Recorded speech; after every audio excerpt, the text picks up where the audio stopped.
আসসালামু আলাইকুম ওয়া রাহমাতুল্লাহ। আমরা অন্তরের গভীর ব্যথা নিয়ে এখানে দেখতে এসেছিলাম। তাকে ওটির ভিতরে অপারেশনের জন্য নেওয়া হয়েছে। তার চিকিৎসা ক্ষতিগ্রস্ত হতে পারে, এই জন্য আমি ওটিতে ঢুকি নাই, ওটির বাইরে ছিলাম। তার দুইজন ভাই, তার বোন, আত্মীয় স্বজন, তাদের সাথে কথা হয়েছে। আমরা এই ঘটনায় স্তম্ভিত, আমরা এই ঘটনায় বিস্মিত এবং ক্ষুব্ধ। এই ঘটনা যে সমস্ত কাপুরুষরা ঘটিয়েছে, আমরা তার তীব্র নিন্দা জানাই এবং আমরা চাই অবিলম্বে কাপুরুষদেরকে খুঁজে বের করে শাস্তির আওতায় আনা হোক। তবে একটা কথা, মেসেজ ভেরি ক্লিয়ার, এই জাতি কোনো গুলিকে পরোয়া করবে না ইনশাআল্লাহ।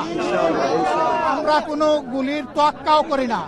কেউ যদি আবার নতুন করে ফ্যাসিজম বা সন্ত্রাসের রাজত্ব বাংলাদেশে কায়েম করতে চান, তাহলে খুব দেরি হবে না, যথাযথ জবাব পেয়ে যাবেন ইনশাআল্লাহ।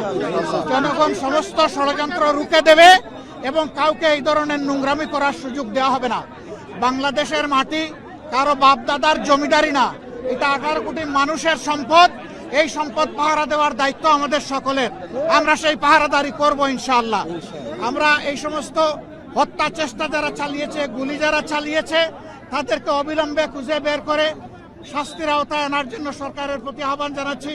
সরকারের কোনো ধরনের ঢিলামি এখানে বরদাস্ত করা হবে না। সরকার যেন এই ব্যাপারে তৎপর থেকে নিজেদের দায়িত্ব পালন করতে পারে, আমরা তা দেখতে চাই। আপনাদেরকে ধন্যবাদ, ভালো থাকবেন। আমরা শরীফ উসমান হাদির সুস্থতা কামনা করছি। সেই জন্য ফিরে এসে মুক্তির লড়াইয়ে আবার রাজপথে আমাদের সকলের সাথে শরীক হতে পারে, আল্লাহ তাআলার দরবারে সেই দোয়া করছি। আসসালামু আলাইকুম।